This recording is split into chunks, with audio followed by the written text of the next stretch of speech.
Assalamu alaikum wa rahmatullahi wa barakatuh. Welcome to the series where we are discussing the purpose of life. What is it that we are sent here for? Why were we sent?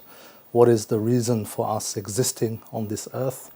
What should be our purpose in life? These are the issues that we are discussing.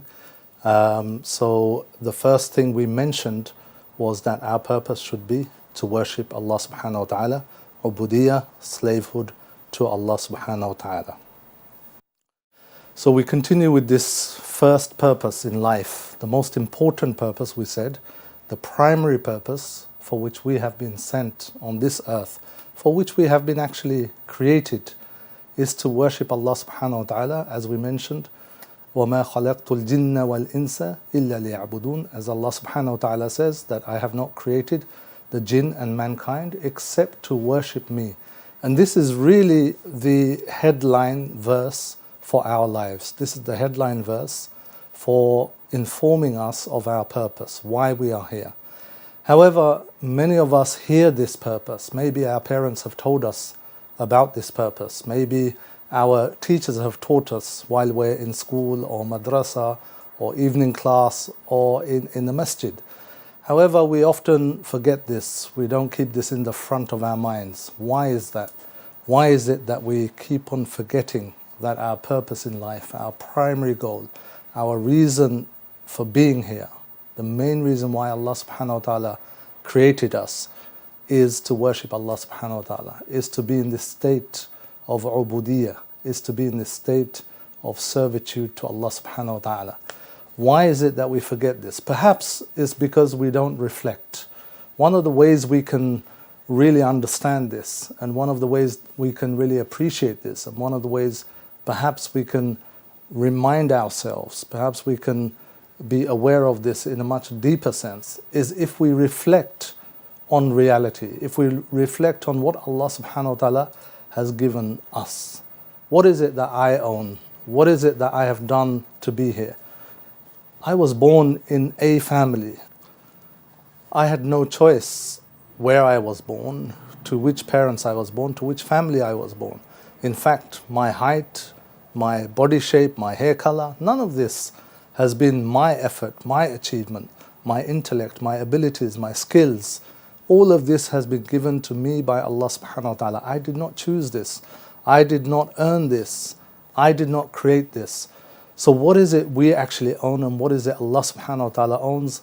We have to, if we reflect just on this, that the blessings that Allah subhanahu wa ta'ala has given us, the air we breathe, the earth on which we walk, the earth in which we live, you know, the way the planets, the moon and the sun and the earth, the solar system, the galaxies and the universe, the way all of this is created in perfection. You know, 1 centimeter this way or that way, life would not be sustainable.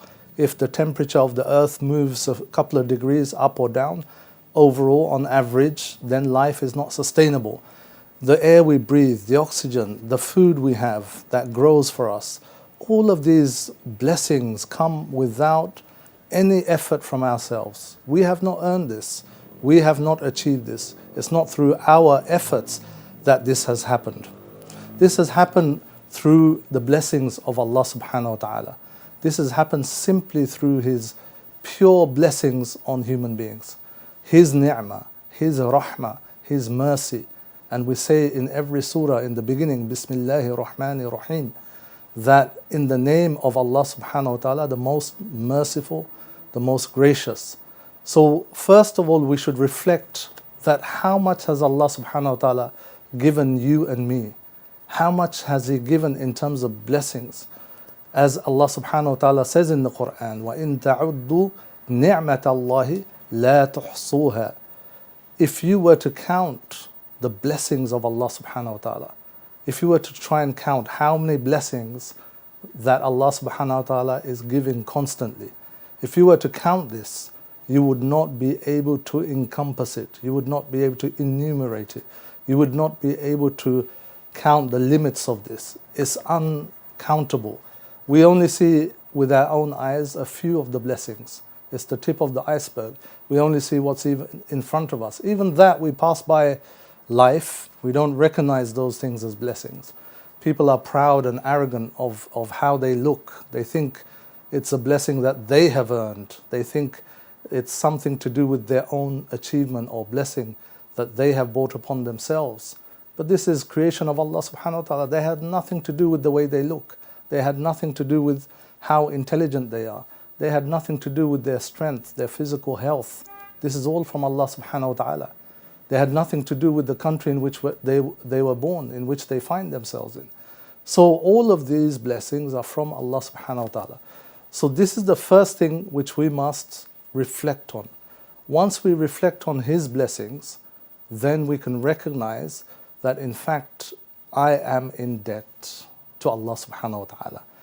I have done nothing personally to earn the blessings. I have done nothing in return. Everything around me, from my health to my wealth, to my family, to my relatives, to the food I eat, everything has come about because simply as a blessing, ni'mah of Allah subhanahu wa ta'ala.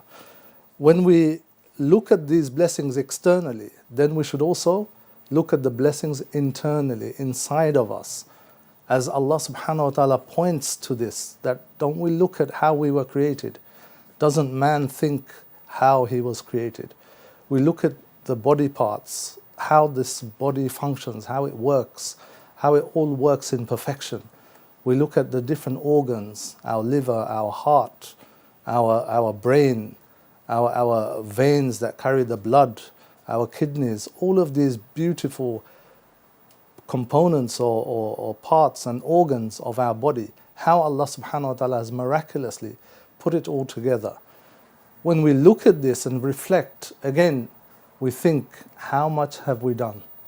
How much of this internal physical body, my system, my ability to walk, my health, my strength, how much of this is due to me?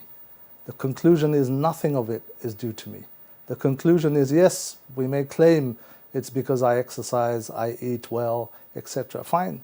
There's lots of people in the last 3 weeks, I know at least 2 to 3 healthy, very healthy people who have had heart attacks. Very healthy, the fittest people going. Football players, very active, but they've had heart attacks. So we can't claim that my health is totally down to me.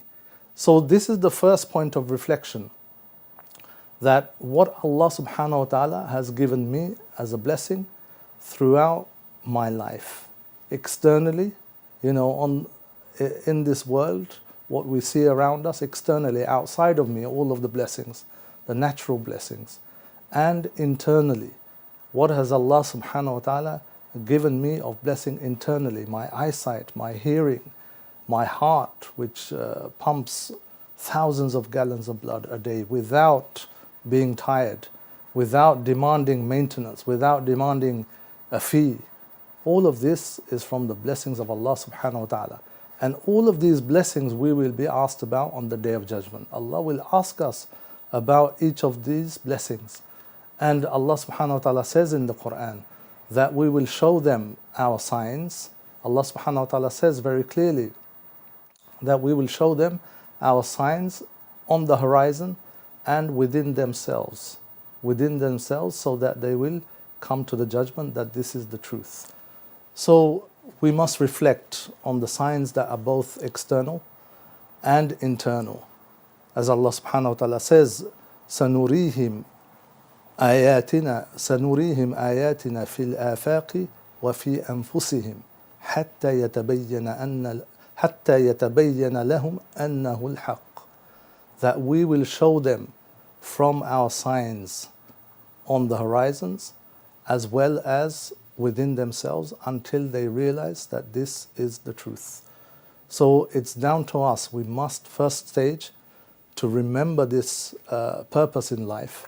What will help us is to reflect on the blessings that Allah subhanahu wa ta'ala has given us.